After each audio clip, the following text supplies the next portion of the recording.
Hello, this video is about color. Many artists struggle to get different sort of color, spontaneous color, unusual color, and I think the biggest tip I can give is play around with color temperature. Have a look at my videos on the subject of color temperature. In this painting you're going to see I'm using blues and violets and cobalt blues, where perhaps you would use something much darker like burnt umber. But I'm using a cool, very colorful blue instead to convey the deep shadow. That's just one example. The other thing, of course, is loose brushwork. Lots of paint, using a big brush, putting it down in strong layers of paint. That spontaneous sort of look comes from using a big brush, lots of paint, putting it down so that it mixes into each other as well. There's a bit of chance thrown in there. It's not all about planning and calculating every brush stroke. It's more about having an idea of what you want to convey. Like in this painting, strong light and shadow. I want to convey heat, intense light, and to make the light colors really stand out, I've got to put it against deep, cool colors and vibrant shadows. All of that hopefully gives an impression of an intense, light-filled scene. So you've got to take some chances and you've got to mix some unusual colors maybe. But as long as you stick to color temperature, you will get where you need to go. That's about experimenting and throwing a bit of caution to the wind sometimes. So let's have a quick look at the sort of highlights in this painting. Now with the blocking completed, I can start putting in the final layers of paint. So what I'm talking about is replacing, for example, ultramarine with cobalt blue, and seeing how that changes. You can see it gets me more colorful shadows, and that's what I'm looking for, just that little different element.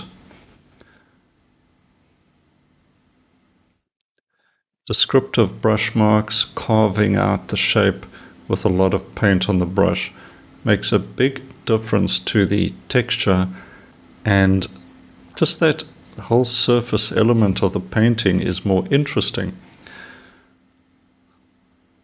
So here I'm using number 8 brush on a small panel, carving out shapes again,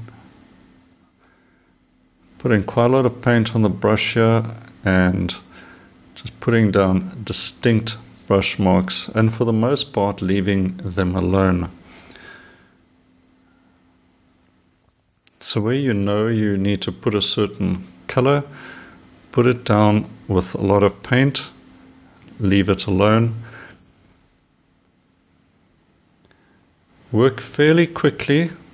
I know it's difficult as a beginner sometimes to do that, and you spend a lot of time, but speed does help.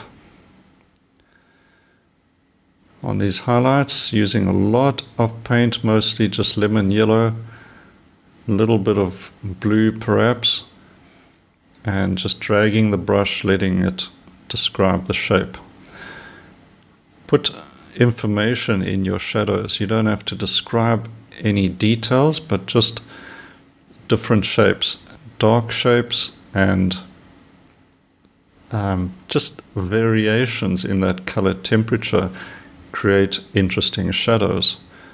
It doesn't change the shadow from being a dark value shape, but within it there's interesting stuff.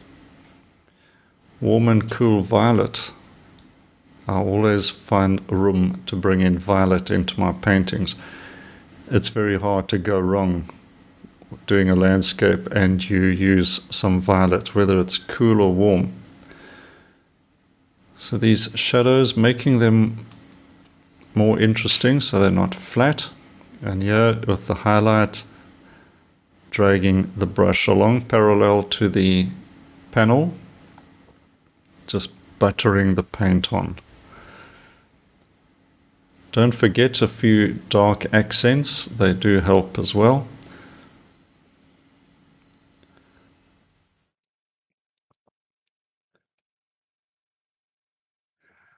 Working another layer of the blue into the shadow in the foreground, a little bit lighter as it goes away from the shape casting the shadow, and breaking up larger mass shapes. Here this telephone pole puts a really nice vertical shape to break the horizontal shapes and helps lead the eye into the painting. But done very loosely. I haven't tried to get a geometrically perfect shape. Clean up a few color notes, make sure they are not muddy. If they are, go over them with clean color.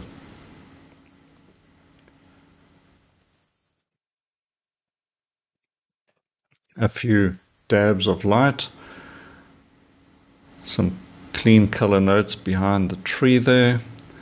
Few highlights on the branches, the dabs of reddish burnt sienna working great with all of the green color, and a figure just very abstractly done to get a bit of dimension, bit of scale. A few warmer colors in the foreground and we're basically done with this. So very colorful, lots of thick paint, and a fun painting to do.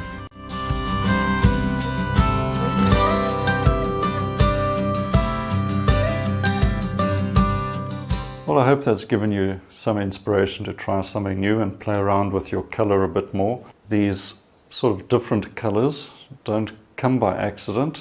It is intentional. So you've got to actually figure out beforehand what you're going to be using, what colors you're going to use, and then mix them up and put them on, see how they look. Don't second guess yourself too much, just go with the flow. Then things start to happen. It may not work the first time, but it certainly will get easier and easier. Have a go, let me know how it works out. Just remember to subscribe to this channel and hit the notification button so that you get the regular updates each week with a new video from my studio. Until next time, cheers for now.